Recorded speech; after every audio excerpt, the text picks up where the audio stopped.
America द्वारा Venezuela पर हुए हमले से जुड़ी इस वक्त की एक बड़ी खबर, बड़ी अपडेट आपको बता देंगे ताकि आप जान पाए किस प्रकार का हमला अमेरिका ने किया है। इस वक्त की बड़ी खबर यह है कि अमेरिका का वेनेजुएला पर हमला हुआ है, उससे जुड़ी जानकारी यह मिल रही है कि राष्ट्रपति निकोलस मदुरो को पकड़ लिया गया है। यह दावा डोनाल्ड ट्रंप के द्वारा खुद किया गया है। जी हां, मदुरो और उनकी पत्नी अमेरिकी सैनिकों के कब्जे में है। यह बड़ी खबर इस वक्त की हम आपको बता रहे हैं।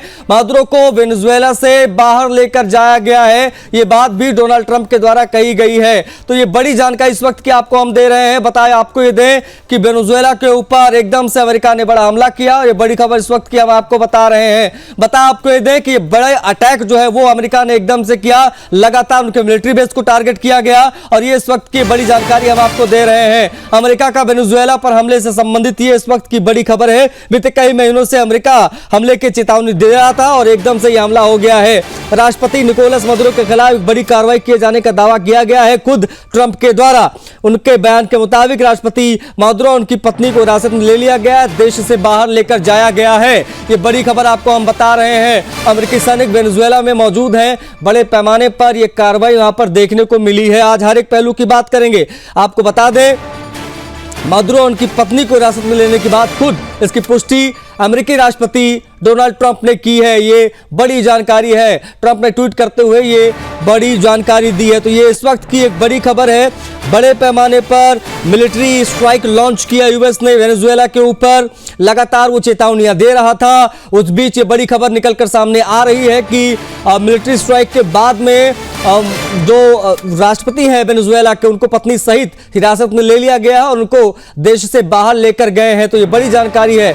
अमेरिका ने बीती रात वेनेजुएला के 4 शहरों पर एक साथ हवाई हमले किए हैं। इन हमलों का केंद्र वेनेजुएला की राजधानी काराकस रहा, जबकि इसके अलावा मिरांडा, अरागुआ और ला गुएरा को भी निशाना बनाया गया है। अमेरिका ने इन चारों क्षेत्रों में स्थित सैन्य ठिकानों पर कुल 7 हवाई हमले किए हैं। स्थानीय समय के अनुसार पहला हमला रात करीब 2 बजे के आसपास हुआ।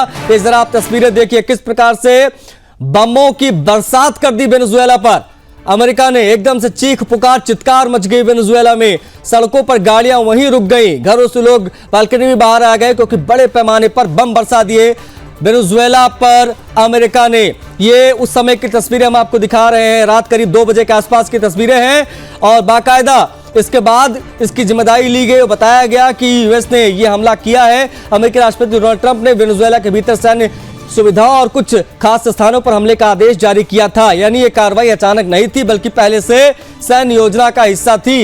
ये बड़ी खबर हम आपको बता रहे हैं। हमले से जुड़ी हर एक अपडेट आप तक पहुंचा रहे हैं। ये वीडियो आप जो स्क्रीन पर देख पा रहे हैं देर रात 2 बजे के आसपास का है। वेनेजुएला में स्थानीय समय अनुसार एकाएक ऊपर से पहुंचे अमेरिकी विमानों ने बमों की बरसात कर दी वेनेजुएला की धरती पर। और आप देखिए किस प्रकार से दहल गया पूरा वेनेजुएला। ये तस्वीरें बेहद महत्वपूर्ण हो जाती हैं।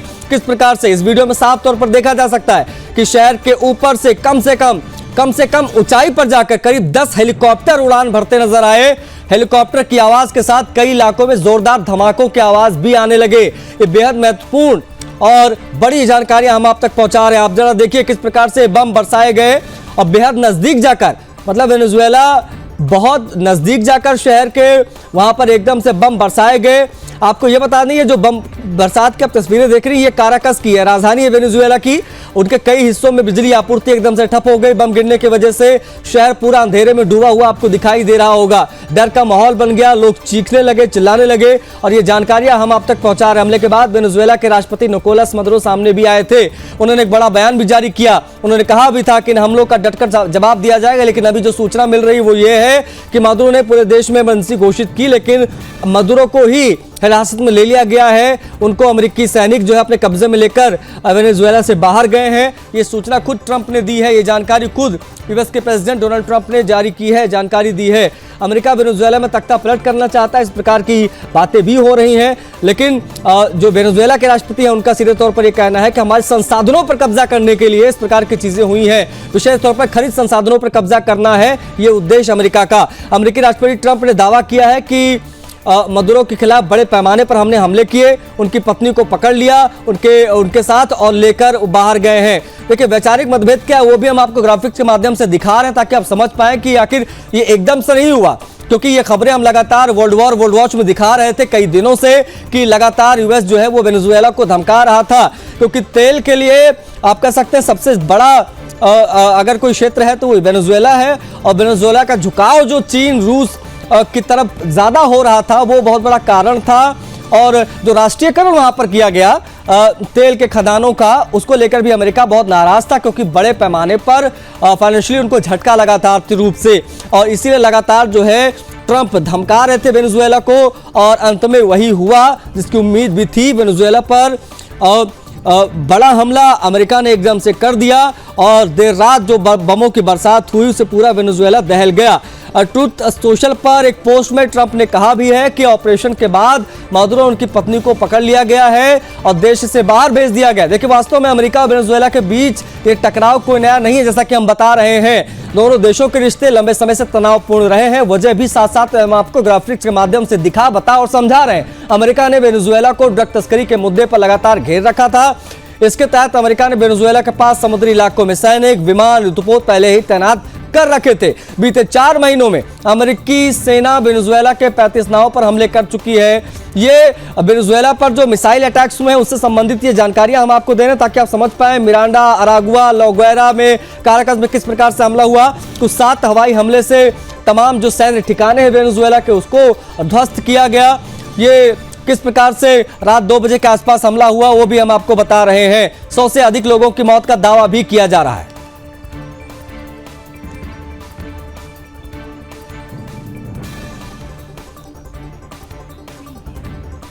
बता आपको यह दे, दावा यह किया गया है कि कई नावें ड्रग तस्करी में शामिल थी। हालांकि वेनेजुएला इन आरोपों को सिरे से खारिज करता रहा है। अमेरिका और वेनेजुएला की दुश्मनी की जड़ें काफी गहरी हैं और इन जड़ों की आज हम बात करेंगे। बेहतर जानकारी के साथ हमारे साथ कनेक्ट हो गए हैं अशमिंदर सिंह बहल जी। बहुत स्वागत है सर आपका। और कुछ ही पलों में हमारे साथ colonel retired TPS Tyagi ji भी जुड़ेंगे, रक्षा विशेषज्ञ, हम उनसे भी बात करेंगे। लेकिन बहल जी, किस प्रकार से आप देख रहे हैं एकदम से हुए अमेरिकी हमले को, किस प्रकार से इसको देखा जाए और क्या उद्देश्य है यूएस का इस हमले के पीछे? देखिए, ट्रंप बहुत दिनों से बात कर रहे थे मुनरो डॉक्ट्रिन की। मुनरो डॉक्ट्रिन क्या होती है कि यूरोप के पश्चिमी एरिया जो है वो रहेंगे कंट्रोल में अमेरिका की दादागिरी में। पहले कॉलोनियलिज्म थी और कॉलोनियलिज्म के बाद ये दूसरे टाइप की कॉलोनियलिज्म शुरू हो गई है, जहां पे जो भी वेस्टर्न हेमिस्फीयर आता है यूरोप का वो पूरा का पूरा दबदबा रहेगा अमेरिका के लिए। तो कहीं ना कहीं इसका जो गोल था वो बड़ा क्लियर था कि मादुरो को सत्ता से हटाएंगे, मशादो को लेके आएंगे जिनको नोबेल प्राइज मिला था, और जो 300 बिलियन बैरल तेल है जो कि वेनेजुएला इस समय वर्ल्ड का सबसे बड़ा तेल भंडार है, तो कंट्रोल रखना।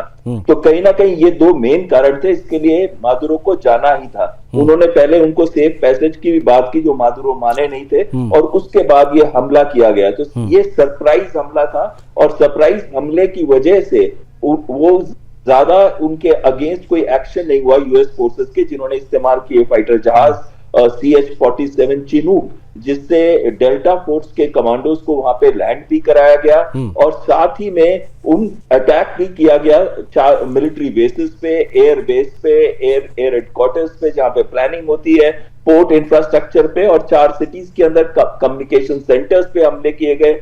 बड़े सटीक हमले हुए, प्रिसाइज हमले हुए, और वो एक बार उनको मादुरो, ये ट्रूथ सोशल पे बोल रहे हैं कि मादुरो और उसकी फैमिली को वो ले चुके हैं, हिरासत में ले लिया। हाँ, उस पे हम बात करेंगे सर। वो बेहद महत्वपूर्ण पहलू है, उसकी भी बात करेंगे। और ये जो राष्ट्रीयकरण हुआ तेल उद्योग का, उसकी वजह से कितना बड़ा आर्थिक रूप से झटका अमेरिका को लगा, वो घबराहट, उनकी जो है वो जो छटपटाहट है, उसकी भी बात होनी जरूरी है। और क्या ये अनएक्सपेक्टेड था वेनेजुएला के लिए जो एकदम से हमला हुआ है, उसकी भी बात करेंगे। सर, ये हमला मिलिट्री स्ट्राइक तो हमने देखी, लेकिन इससे पहले जिस प्रकार से आर्थिक हमला अमेरिका कर रहा था उसके बारे में भी बात करना जरूरी है। और आवश्यकता इस मिलिट्री एक्शन की क्यों पड़ी, ये आप बेहतर तरीके से बता पाएंगे अशमिंदर जी? देखिए, 1976 के अंदर जब इनका राष्ट्रीयकरण हुआ था, इनकी ऑयल कंपनीज का, तो अमेरिका को बहुत नुकसान हुआ था उस समय में। और दूसरी बात आ जाती है कि अब 300 से अधिक माफ कीजिएगा 30 से ऊपर अधिक उन्होंने हमले किए थे जो वेनेजुएलन बोट्स थी और 107 के करीब लोगों को मारा था। और एक तरीके से उन्होंने चारों तरफ से सी ब्लॉकेट कर रखा था वेनेजुएला का, और साथ में उनके 2 ऑयल के टैंकर्स थे उनको भी पकड़ा था। तो कहीं ना कहीं वो पूरी कोशिश कर रहे थे, स्ट्रेटेजिक कोर्जन टैक्टिक्स कहते हैं हम इनको, ब्लॉकेट स्पेशली उसी में आता है, आर्थिक ब्लॉकेट इसी वजह से आता है कि अगर हम किसी से अपनी बात मनवाना चाहते हैं तो हम ऐसे हरकतें करते हैं। लेकिन मैं आपसे एक प्रश्न पूछना चाहता हूं, यूएन चार्टर में क्लियरली दिया हुआ है कि इंटरनेशनल वाटर्स पे आप बोट्स को अटैक नहीं कर सकते, आप किसी के भी देश के अंदर घुस के आप उन पे हमला नहीं कर सकते, और साथ में देश के अंदर घुस के उनके प्रेसिडेंट को उठा के नहीं ले जा सकते। तो अगर उठाना ही है तो आप पाकिस्तान के शहबाज शरीफ को क्यों नहीं उठाते, या फिर मुनीर को क्यों नहीं उठाते, क्योंकि उन्होंने भी तो वही हरकतें की हैं। अगर आप देखिए, अगर ये कहते हैं कि तीसरा इलेक्शन जो मजदूरों का था वो रिग्ड था, तो अगर जो 2024 का पाकिस्तान इलेक्शन था वो भी रिग्ड था, ड्रग्स की तस्करी वहां पे भी सबसे ज्यादा की जाती है। तो सारे कारण बनते हैं कि अगर उन्होंने बांग्लादेश में भी तो सर वही हुआ ना, ये तो ऐसे कई एग्जाम्पल मिलेंगे। लेकिन इसमें मैं आपसे समझना चाहूंगा सर कि ट्रंप प्रशासन का या ट्रंप का मुख्य लक्ष्य क्या था, ये वेनेजुएला पर जो सैन्य कार्रवाई हुई है उसमें ये मुख्य लक्ष्य जरा आप बताइए, तमाम दर्शकों को जानना चाहते हैं। नहीं ये सर रणनीतिक है ये या राजनीतिक है ये सिर्फ, या फिर आर्थिक तौर पर भी इसको देखा जाना चाहिए? इन तीनों पहलू मैं आपसे समझना चाहूंगा, मुख्य लक्ष्य क्या है ट्रंप का?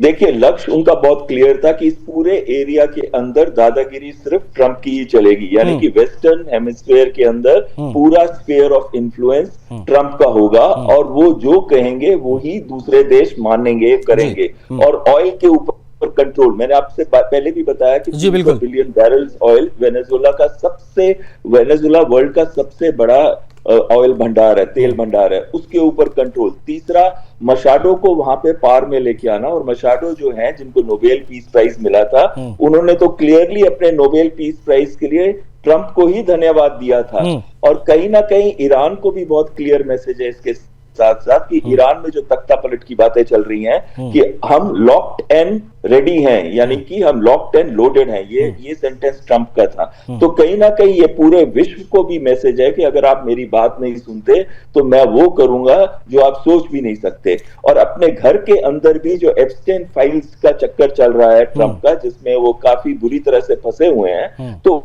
उससे भी ध्यान हटाकर एक ऐसे मुद्दे पे लेके आना जो कि वेनेजुएला से डील करता है, ड्रग से डील करता है, और ये दिखाता है कि आज अमेरिका अगेन ग्रेट बनने जा रहा है। नहीं, अब ये बार बार ये भी, क्योंकि जब शुरुआती दौर में तमाम प्रतिबंध लगाए जा रहे थे तो ये भी कहा जा रहा था, क्योंकि हम इस बुलेटिन में वर्ल्ड वॉच में सर तमाम खबरें दिखाते, उसमें कहा जाता था कि all options are on the table, इसकी बात होती थी, मतलब इशारा कर दिया गया था कि हम अटैक करेंगे जरूरत पड़ने पर, किया उन्होंने। बिल्कुल सही कह रहे हो, और जरूरत पड़ने पे उन्होंने किया, तो ये उनके एक डिसाइसिवनेस भी दिखा रही है, जहां पे आजकल पिछले कुछ महीनों से ट्रंप के ऊपर पॉपुलैरिटी उनकी गिर गई थी, 36 से 38% पे आ गई है, और अमेरिका के अंदर लोगों को लग रहा है उनकी नीतियां जो है वो सफल नहीं हो रही, या वो उतना डिसाइसिव नहीं है कहीं, तो ये वो भी एक दर्शा रहा था। ठीक है, विनय कुमार ब्याला जी, पहले तो बहुत स्वागत है सर आपका, समय देने के लिए आपका आभार।